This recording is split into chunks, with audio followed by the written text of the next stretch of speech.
De volta com o Jornal Gente para mais uma entrevista na manhã deste sábado. Vamos falar sobre economia. Nós vamos conversar com o Matheus Pisani, que nos atende muito gentilmente na manhã deste sábado. Tudo bem, Matheus? Como vai?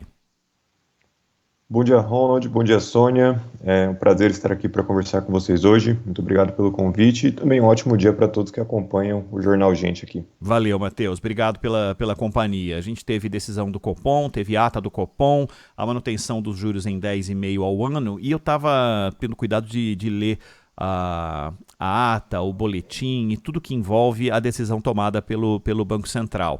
E as precauções para a manutenção da taxa de juros e também a criação do que vai acontecer, da perspectiva do que vai acontecer para frente, o tom um pouco mais duro do Banco Central do que foi em outras atas.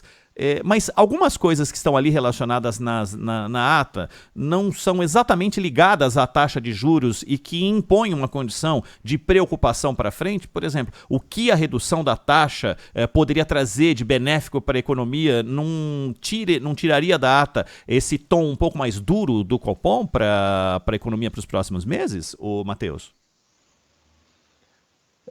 De fato, Ronald, acho que a sua leitura ela foi bem perspicaz nesse sentido, porque quando nós analisamos do ponto de vista da atividade econômica, sem sombra de dúvidas, os benefícios de uma redução na Selic, eles seriam, enfim, muito superiores a eventuais contras ali que nós teríamos em outros frontes, né? Acho que inclusive seria, novamente, olhando do ponto de vista da atividade econômica, algo plenamente razoável, já que nós estamos em vias de entrar aí numa conjuntura em que os juros, né, na maior parte dos países ocidentais, especialmente aquelas economias que são consideradas avançadas, né, eles também vão começar a cair, né? Então nós já tivemos isso tanto na zona do euro quanto no Reino Unido, e nós estamos em vias de ver esse processo ele se iniciar nos Estados Unidos. Então é uma conjuntura que, do ponto de vista da atividade econômica, ela tende a se tornar cada vez mais favorável para uma taxa de juros ali um pouco mais baixa. Mas aí, de fato, nós temos outros elementos, né, outros vetores que atuam bastante aqui na nossa economia e que são vistos pelo Banco Central como um impeditivo para que essa taxa ela possa voltar a cair, né? O principal deles hoje é, sem sombra de dúvidas, a questão das expectativas do mercado em relação à inflação. Essas expectativas elas não são já mais focadas em 24, o Banco Central ele já está olhando aqui para o ano de 2025, né? E o termômetro do Banco Central é o Boletim Focus, né? Que é aquela pesquisa semanal que ele faz com todas as instituições financeiras do mercado brasileiro, e consequentemente as notícias ali elas não têm sido tão boas, né? E esse aí hoje é o principal entrave aí que vai de encontro com esse cenário em termos de atividade econômica que já demandaria, sim, uma taxa de juros um pouco mais baixa, viu, Ronald? Oi, Matheus. Que prazer estar contigo aqui no Jornal Gente, para você esclarecer aqui para nossa audiência tudo isso que está acontecendo, esse sobe e desce, taxa do cupom. Eu tinha duas questões para você. Assim, a primeira, assim, a alta recente do dólar é causada mais por fatores externos, por problema do déficit fiscal brasileiro, né, e medo da mudança do Banco Central, ou também é muito especulativa? Essa é a um. E depois eu queria saber de você. Se esse dólar permanecer alto, o Banco Central vai ser obrigado a elevar as taxas de juros para combater a inflação? Perfeito, um prazer falar com você também, Sônia. Ótimas perguntas, inclusive. Primeiro ponto, com relação ao comportamento do dólar, tá? Acho que aqui vale até a gente fazer uma pequena regressão, né, temporal mesmo, coisa breve, só para a gente entender um pouquinho dessa dinâmica, né? Então, nós começamos o ano com o dólar, o nosso câmbio, né, rodando ali abaixo dos R$ 5, né, por dólar. Tinha muito otimismo do mercado, inclusive, seja por conta da expectativa em relação à política monetária dos Estados Unidos, ao nível de atividade global, vários fatores que nos levavam a crer, né, que nós teríamos um nível de câmbio relativamente comportado ao longo desse ano, como nós tivemos no ano passado, né? Só que uma das principais premissas dessa hipótese de um câmbio, entre aspas, mais comportado, era justamente que os Estados Unidos começariam a cortar ali os seus juros em março, né, na reunião de março, Isso tem um efeito muito importante no mercado financeiro porque libera, né, o que a gente fala, né, tem uma liberação de liquidez para todo mundo, né, já que você não fica ali com os investimentos tão concentrados, principalmente nos títulos públicos dos Estados Unidos, que tem sido uma classe de ativos ali muito procurada desde o ano passado, né, e consequentemente isso geraria ali um cenário mais positivo. Essa queda ela não veio, né, o cenário ele começou a ficar cada vez mais adverso. E aí sim, eu já pego um outro gancho da sua pergunta que acabou contribuindo sim para essa deterioração do real, que foi a piora nas expectativas com relação ao resultado fiscal do governo, né? Então, pouco depois da frustração de março com os juros nos Estados Unidos, em abril, nós tivemos a revisão da meta fiscal de 2025 até 2027, né? Então, elas foram alteradas em relação ao que tinham sido anunciadas previamente na lei do arcabouço fiscal. Isso também acabou gerando ali um maior estresse dentro do mercado financeiro. Tá? Então, no primeiro ponto, a gente fala de um estresse que ele ocorreu a nível global, e no segundo momento a gente traz esse problema aí para a esfera nacional. Tá? Então, nós temos aí, na verdade, o somatório lógico de dois vetores, né, os dois presentes na sua pergunta, mas que de fato contribuíram, né, cada um à sua maneira, para essa depreciação do real.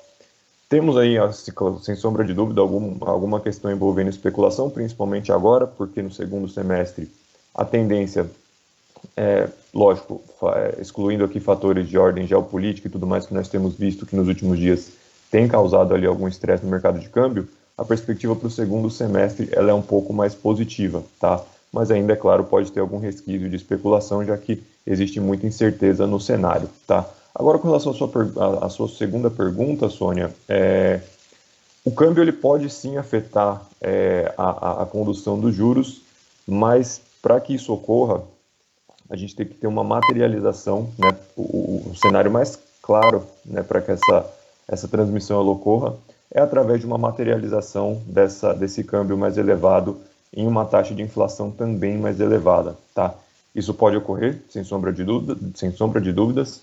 Nós temos, dentro da nossa estrutura produtiva, nós temos uma dependência muito forte do dólar, né? Então, se a gente olha, por exemplo, para o setor industrial, acho que essa relação é muito clara, né? Então, você tem desde os produtos eletroeletrônicos que usam ali de importação ao longo da sua cadeia na produção dos seus bens finais, né, para, enfim, aquisição de máquinas, equipamentos, insumos produtivos, e isso a gente já fala desde um setor que gera produtos de alto valor agregado, até setores que geram produtos de menor valor agregado, como é o caso da indústria alimentícia, né? Então, é o exemplo que a gente, como economista, sempre costuma dar, né? Então, o dólar influencia no valor do pãozinho, no valor do macarrão que a gente compra no supermercado.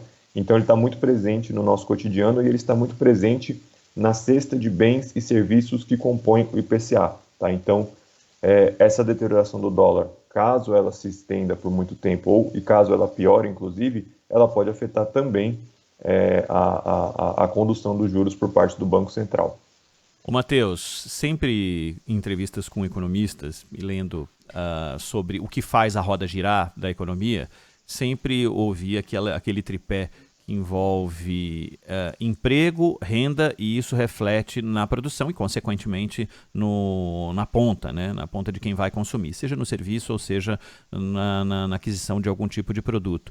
O Banco Central tem um pouco de raiva de quando o cidadão começa a ganhar um pouco mais e quando o emprego está sendo mais abrangente, porque sempre isso vira motivo de preocupação de inflação por demanda, mas eu estou tentando achar a demanda e não consigo encontrar, viu, Matheus? Pois é, Ronald, esse é um tema de extrema importância e acho muito relevante que você tenha trago dessa forma aqui, né, porque realmente é importante a gente debater esse tipo de assunto, e principalmente num veículo que tem uma inserção tão boa quanto essa que a Rádio Bandeirantes tem, né? De fato, quando a gente fala em inflação, em combate à inflação, né, dá sempre aquela ideia, enfim, principalmente num cenário como agora, em que parece que a situação não está tão ruim, dá sempre aquela ideia de que, enfim, a gente vai sair na rua, vai a um supermercado, a um shopping center, e as ruas elas vão estar extremamente lotadas, extremamente cheias de pessoas circulando, consumindo, com um nível de renda tão extremamente abundante, né? O que, é claro, de fato não é verdade.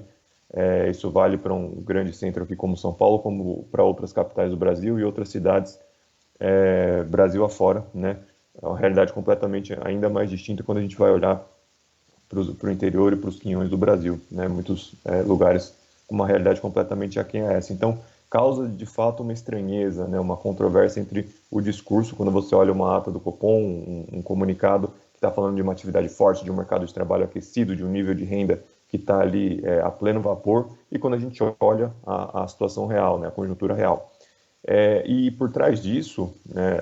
Aí, lógico, também trazendo aqui a minha opinião como economista, tem um outro grande problema que ele não foi atacado da maneira correta, Ronald, Sônia, e todos que nos acompanham ao longo da história do Brasil, e que ajuda muito a causar esse problema da inflação, mas que o remédio ele acaba não sendo condizente, tá? O que acontece? A nossa estrutura de oferta de bens e serviços aqui no Brasil, ela acaba sendo relativamente incondizente com o tamanho da nossa demanda, né? Então a gente tem uma estrutura que por diversos fatores ela não é grande o suficiente, tá, para conseguir nos atender, né? Não à toa eu mencionei aqui na resposta para a Sônia que nós temos um coeficiente de importação, né? Nós dependemos muito de importações para vários setores da nossa economia, né? No caso da indústria, enfim, de vários outros produtos. Então, sempre que a gente tem aí um cenário em que a nossa economia ela aquece um pouquinho mais, invariavelmente a gente vai acabar tendo esse choque mesmo, tá? Historicamente, isso não Ronald, uma peculiaridade dessa conjuntura. O Banco Central do Brasil, ele sempre procura tratar o problema da inflação pelo lado da demanda, tá?